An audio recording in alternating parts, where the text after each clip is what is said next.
बाबा तेरी मुरली दिल ले गई, उतरी जो दिल में वो धीरे धीरे, पावन हुआ रे मैं धीरे धीरे। बाबा तेरी मुरली दिल ले गई, बाबा तेरी दृष्टि दिल ले गई। ओ हो ला ला ला।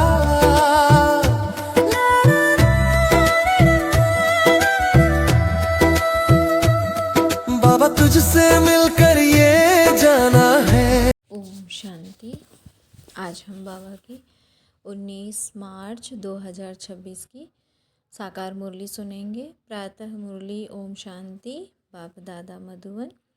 आज प्यारे मीठे बाबा बोले, मीठे बच्चे, जैसे बाप दादा दोनों निरहंकारी हैं, जैसे बाप दादा दोनों निरहंकारी हैं, देही अभिमानी हैं, ऐसे फॉलो फादर करो तो सदा उन्नति होती रहेगी। बाबा कहते हैं जैसे बाप दादा दोनों निरहंकारी हैं, बाबा कहते हैं देही अभिमानी है, ऐसे फॉलो फादर करो तो सदा उन्नति होती रहेगी। आज का प्रश्न है, उच्च पद की प्राप्ति के लिए कौन सी खबरदारी रखना जरूरी है? उच्च पद की प्राप्ति के लिए कौन सी खबरदारी रखना जरूरी है? उत्तर है, उच्च पद पाना है तो खबरदारी रखो कि मनसा से भी किसी को मेरे द्वारा दुख ना हो। मनसा से भी किसी को मेरे द्वारा दुख ना हो। दूसरा, किसी भी परिस्थिति में क्रोध ना आए। तीसरा है, बाप का बनकर बाप के कार्य में इस रुद्र यज्ञ में विघ्न रूप ना बने। बाप का बनकर बाप के कार्य में इस रुद्र यज्ञ में विघ्न रूप न बने। अगर कोई मुख से बाबा बाबा कहे और चलन रॉयल ना हो तो उच्च पद मिल नहीं सकता। बस मुख से बाबा बाबा कहे और चलन रॉयल ना हो तो बाबा कहते हैं उच्च पद नहीं मिल सकता। अच्छा, ओम शांति। ओम शांति। बच्चे अच्छी तरह से जानते हैं कि बाप से वर्षा पाना है जरूर। कैसे? श्रीमत पर। बाप ने समझाया है, एक ही गीता शास्त्र है जिसमें श्रीमत भगवानु वाच है। भगवान तो सबका बाप है। श्रीमत भगवानु वाच तो जरूर भगवान ने आकर श्रेष्ठ बनाया होगा, तब तो उसकी महिमा है। श्रीमद् भगवद गीता अर्थात श्रीमद् भगवानु वाच। भगवान तो जरूर उच्च ते उच्च ठहरा।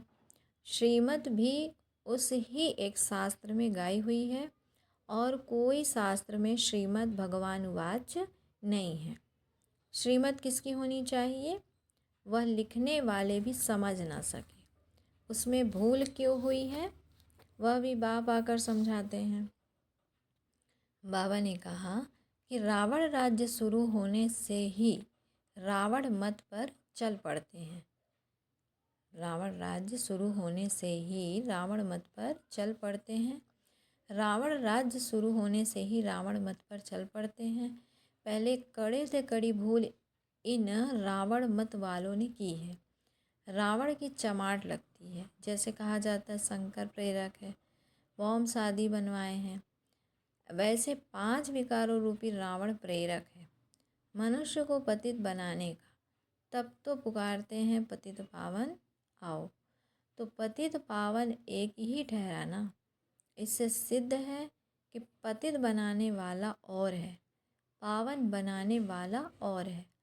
दोनों एक हो नहीं सकते। यह बातें तुम ही समझते हो।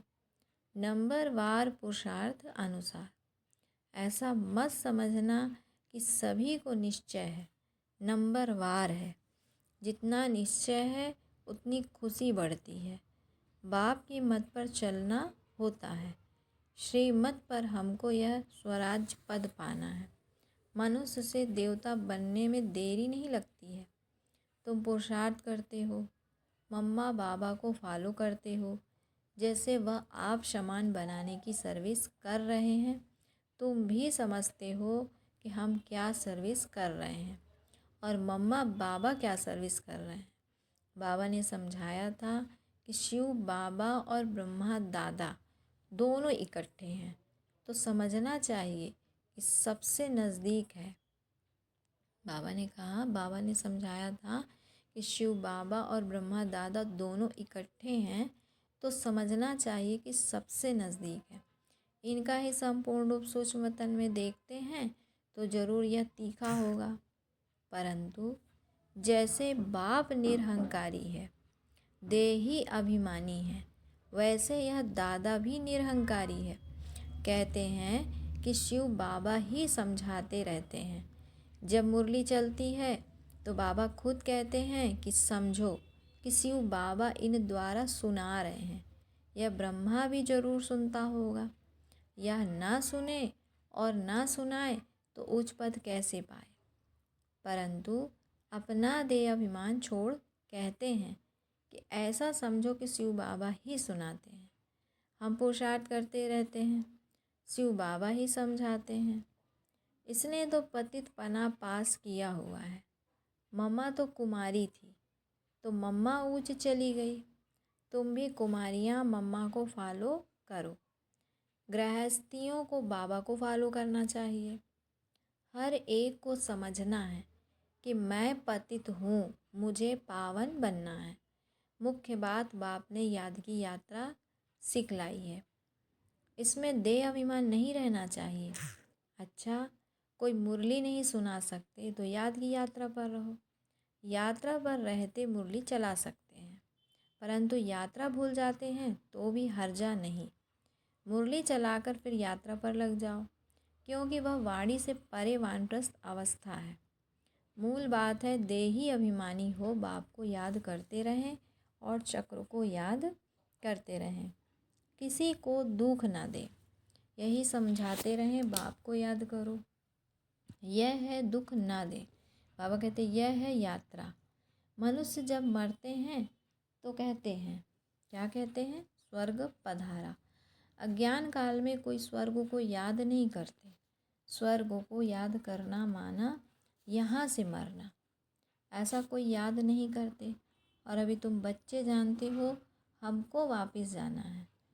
बाप कहते जितना तुम याद करते रहेंगे उतना खुशी का पारा चढ़ेगा, वर्षा याद रहेगा। जितना बाप को याद करेंगे उतना हर्षित भी रहेंगे। बाप को याद न करने से मूंझते हैं, गुटखा खाते रहते हैं। तुम इतना समय याद कर नहीं सकते। बाबा ने आशिक माशूक का मिसाल बताया है। वह भल धंधा करते हैं और वह भल चरखा चलाती रहती तो भी उसके सामने मासूक आकर खड़ा हो जाता। आशिक मासूक को याद करते, मासूक फिर आशिक को याद करते। यहाँ तो सिर्फ तुमको एक बाप को याद करना है। कहाँ? संगम युग में। वह सब का मासूक है। तुम बच्चे लिखते हो कि बाबा आप हमको याद करते हो। अरे जो सबका मासूक है वह फिर तुम आशिकों को याद कैसे कर सकेंगे? हो नहीं सकता। वह है ही मासूक, आशिक बन नहीं सकता। तुमको ही याद करना है। बाबा कहते हैं कि वह है ही एक मासूक, आशिक बन नहीं सकता। तुमको ही याद करना है। तुम हर एक को आशिक बनना है उस एक मासूक का। अगर वह आशिक बने तो कितने को याद करे? यह तो हो नहीं सकता। कहता है कि मेरे ऊपर पापों का बोझ थोड़े ही है जो किसको याद करूं। तुम्हारे ऊपर बोझा है तो बाप को याद नहीं करेंगे तो पापों का बोझा नहीं उतरेगा। बाकी मुझे क्यों किसको याद करना पड़े? याद करना है तुम आत्माओं को। जितना याद करेंगे उतना पुण्य आत्मा बनेंगे, पाप कटते जाएंगे। बड़ी मंजिल है। देही अभिमानी बनने में ही मेहनत है। बाबा कहते यह नॉलेज सारी तुमको मिल रही है। तुम त्रिकालदर्शी बने हो। नंबरवार पुरुषार्थ अनुसार सारा चक्र तुम्हारी बुद्धि में रहना चाहिए। बाप समझाते हैं कि तुम लाइट हाउस हो ना, हर एक को रास्ता बताने वाले हो। शांति धाम और सुख धाम का। यह सब नई बातें तुम सुनते हो। जानते हो कि बरोबर हम आत्माएं शांति धाम के रहवासी हैं। यहाँ पाठ बजाने आते हैं, हम एक्टर हैं। यही चिंतन बुद्धि में चलता रहे तो मस्ती चढ़ जाए। बाप ने समझाया है, आदि से लेकर अंत तक तुम्हारा पार्ट है और अभी कर्मातीत अवस्था में ज़रूर जाना है, फिर गोल्डन एज में आना है। इस धुन में रहते अपना कल्याण करना है। सिर्फ पंडित नहीं बनना है। दूसरे को सिखलाते रहेंगे और खुद उस अवस्था में नहीं रहेंगे तो असर पड़ेगा नहीं। अपना भी पुरुषार्थ करना है। बाप भी बताते हैं कि हम भी याद करते की कोशिश करता हूँ। कभी माया का तूफान ऐसा आता है जो बुद्धि का योग तोड़ देते हैं। बहुत बच्चे चार्ट भेज देते हैं। वंडर खाता हूँ कि यह तो हमसे भी तीखे जाते हैं। शायद वेग आता है तो चार्ट लिखने में लग जाते हैं, परंतु ऐसी अगर तीखी दौड़ी पहने तो नंबर 1 में चले जाए। परंतु नहीं, वह सिर्फ चार्ट लिखने तक है। ऐसा नहीं लिखते कि बाबा इतनों को आप समान बनाया, और वह भी लिखे बाबा हमको इसने यह रास्ता बताया है। ऐसा समाचार नहीं आता है तो बाबा क्या समझेंगे। सिर्फ चार्ट भेजने से काम नहीं चलता। आप समान भी बनाना है। रूप और बसंत दोनों बनना है, नहीं तो बाप समान नहीं ठहरे। रूप भी बसंत भी एक्यूरेट बनना है, इसमें ही मेहनत है। देह अभिमान मार डालता है। रावण ने देह अभिमानी बनाया है। अभी तुम देही अभिमानी बनते हो। फिर आधा कल्प के बाद माया रावण देह अभिमानी बनाती है।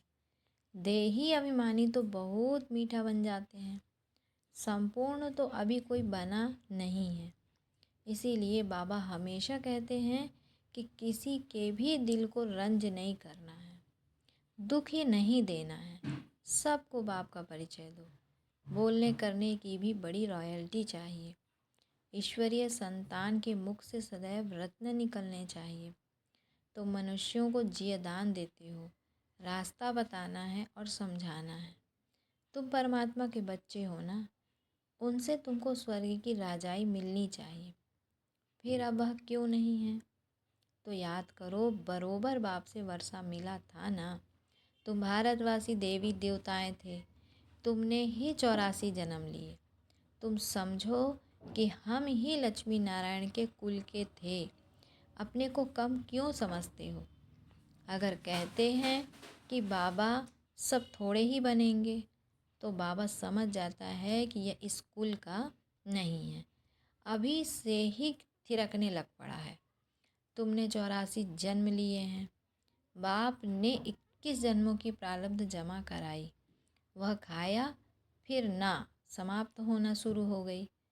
कट चढ़ते चढ़ते तमो प्रधान कौड़ी मिसल बन पड़े हो। भारत ही 100% सॉल्वेंट था। इन्हों को यह वर्षा कहाँ से मिला? एक्टर से ही बता सकेंगे ना। मनुष्य ही एक्टर हैं। उनको यह पता होना चाहिए कि इन लक्ष्मी नारायण को बादशाही मिली कहाँ से। कितनी अच्छी अच्छी पॉइंट्स हैं। ज़रूर आगे जन्म में ही यह राज्य भाग्य पाया होगा। तो बाबा कहते बाप ही पतित पावन है। बाप कहते हैं कि मैं तुमको कर्म, अकर्म और विकर्म की गति समझाता हूँ। रावण राज्य में मनुष्य के कर्म विकर्म हो जाते हैं, वहाँ तुम्हारे कर्म अकर्म होते हैं। वह है ही दैवी सृष्टि। मैं रचता हूँ तो ज़रूर मुझे संगम पर आना पड़े। यह है रावण राज्य, वह है ईश्वरीय राज्य। ईश्वर अब स्थापना करा रहे हैं। तुम सब ईश्वर के बच्चे हो। तुमको वर्षा मिल रहा है। भारतवासी ही सॉल्वेंट थे, अब इंसॉल्वेंट बन गए हैं। तो यह बना बनाया ड्रामा है, इसमें फ़र्क नहीं हो सकता।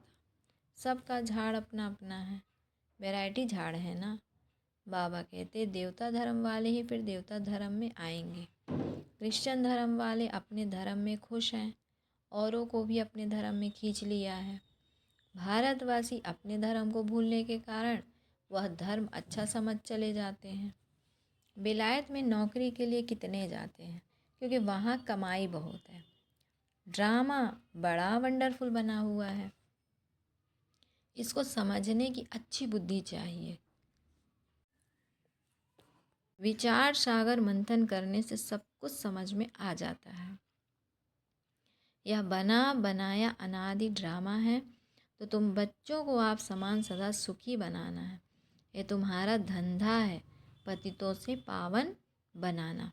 जैसे बाप का धंधा वैसे तुम्हारा मुखड़ा सदैव देवताओं जैसा हर्षित होना चाहिए, खुशी में। तुम जानते हो हम विश्व के मालिक बनते हैं। तुम हो हेवनली, बाबा कहते तुम हो लवली चिल्ड्रन। क्रोध पर बड़ी खबरदारी रखनी है। बाप आए हैं बच्चों को सुख का वर्षा देने, स्वर्ग का रास्ता सबको बताना है। बाप सुख करता दुख हरता है, तो तुमको भी सुख करता बनना है। किसको दुख नहीं देना है। दुख देंगे तो तुम्हारी सज़ा 100 गुना बढ़ जाएगी। कोई भी सज़ा से बच नहीं सकता। बच्चों के लिए तो खास ट्रिब्यूनल बैठती है। बाप कहते हैं कि तुम विघ्न डालेंगे तो बहुत सज़ा खाएंगे। कल्प कल्पांतर तुम साक्षात्कार करेंगे कि फलाने यह बनेंगे। आगे जब देखते थे तो बाबा मना करते थे कि ना सुनाओ। अंत में तो एक्यूरेट मालूम पड़ता जाएगा। आगे चलकर जोर से साक्षात्कार होंगे, वृद्धि तो होती जाएगी। आबू तक क्यों लग जाएगी। बाबा से कोई भी मिल नहीं सकेंगे, कहेंगे अहो प्रभु तेरी लीला। यह भी गाया हुआ है ना। विद्वान पंडित आदि भी पीछे आएंगे, उन्हों के सिंहासन भी हिलेंगे। तुम बच्चे तो बहुत खुशी में रहेंगे। बाबा कहते हैं कि आबू तक क्यों लगेगी, बाबा से कोई मिल भी नहीं सकेंगे, कहेंगे अहो प्रभु तेरी लीला। यह भी गाया हुआ है ना। विद्वान पंडित आदि भी पीछे आएंगे, उन्हों के सिंहासन भी हिलेंगे। तुम बच्चे तो बहुत खुशी में रहेंगे। अच्छा, फिर बाबा ने बच्चों को याद प्यार दिया। मीठे मीठे सिकिलधे बच्चों प्रति मात पिता बाप दादा का याद प्यार। ऐसी याद प्यार एक ही बार मिलती है। जितना तुम याद करते हो उतना तुम प्यार पाते हो। विकर्म विनाश होते हैं और धारणा भी होती है। बच्चों को खुशी का पारा चढ़ा रहना चाहिए।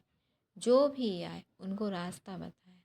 बेहद का वर्षा बेहद के बाप से पाना है। कम बात है क्या। बाबा कहते बेहद का वर्षा बेहद के बाप से पाना कम बात है क्या। ऐसा पुरुषार्थ करना चाहिए माना कि बाप से हमको संपूर्ण वर्षा मिल जाए। अच्छा, तो मीठे मीठे सिकिलदे रूहानी बच्चों प्रति रूहानी बाप दादा का याद प्यार और गुड मॉर्निंग। रूहानी बाप की रूहानी बच्चों को भी नमस्ते। अच्छा, फिर आज की धारणा के लिए मुख्य सार है। बाबा कहे बोलने चलने में बहुत रॉयल बनना है।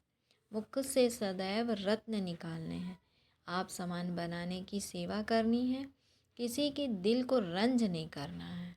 बाबा कहते हैं आप सामान बनाने की सेवा करनी है, किसी के दिल को रंज नहीं करना है। दूसरा है क्रोध पर बड़ी खबरदारी रखनी है। मुखड़ा सदैव देवताओं जैसा हर्षित रखना है। स्वयं को ज्ञान योग बल से देवता बनाना है। क्या कहा शिव बाबा ने, स्वयं को ज्ञान योग बल से देवता बनाना है। फिर बाबा बच्चे को वरदान देते हैं पावरफुल दर्पण द्वारा सभी को स्वयं का साक्षात्कार कराने वाले साक्षात्कार मूर्त भव। पावरफुल दर्पण द्वारा सभी को स्वयं का साक्षात्कार कराने वाले साक्षात्कार मूर्त भव। बाबा कहते हैं जैसे दर्पण के आगे जो भी जाता है उसे स्वयं का स्पष्ट साक्षात्कार हो जाता है। लेकिन अगर दर्पण पावरफुल नहीं तो रियल रूप के बजाय और रूप दिखाई देता है। होगा पतला, दिखाई देगा मोटा। इसीलिए आप ऐसे पावरफुल दर्पण बन जाओ जो सभी को स्वयं का साक्षात्कार करा सको। अर्थात आपके सामने आते ही देह को भूल अपने देही रूप में स्थित हो जाए। वास्तविक सर्विस यह है, इसी से जय जयकार होगी। असली सेवा कौन सी है कि जो हम अपनी आत्मिक स्थिति में स्थित होकर जब दूसरा कोई हमारे सामने आए तो स्वयं भी वो आत्मिक स्थिति में स्थित हो जाता, देह से परे स्थिति का अनुभव करे। तो कहा बाबा ने वास्तव में यही सर्विस है और इसी से बाबा ने कहा जय जयकार होगी। आज का स्लोगन है, शिक्षाओं को स्वरूप में लाने वाले ही ज्ञान स्वरूप है, प्रेम स्वरूप आत्मा है। शिक्षाओं को स्वरूप में लाने वाले ही ज्ञान स्वरूप प्रेम स्वरूप आत्मा है। अच्छा, आज का व्यक्ति सारा है, बाप में तो निश्चय है, लेकिन अपने में भी निश्चय बुद्धि होकर कार्य करो तो फिर विजय ही विजय है। विजय के आगे समस्या कोई चीज़ नहीं है। फिर वह समस्या नहीं फील होगी, लेकिन खेल फील होगा। खेल खुशी से किया जाता है। कोई कार्य सहज होता है तो कहा जाता है यह तो बाएं हाथ का खेल है, अर्थात सहज है। तो यह भी बुद्धि का खेल हो जाएगा। खेल से घबराएंगे नहीं। ये भी क्या है, बाबा कहते बुद्धि का खेल हो जाएगा, खेल से घबराएंगे नहीं। अच्छा, ओम शांति, ओम शांति। बाबा तेरी मुरली दिल ले गई, उतरी जो दिल में वो धीरे धीरे पावन हुआ रे मैं धीरे धीरे। बाबा तेरी मुरली दिल ले गई, बाबा तेरी दृष्टि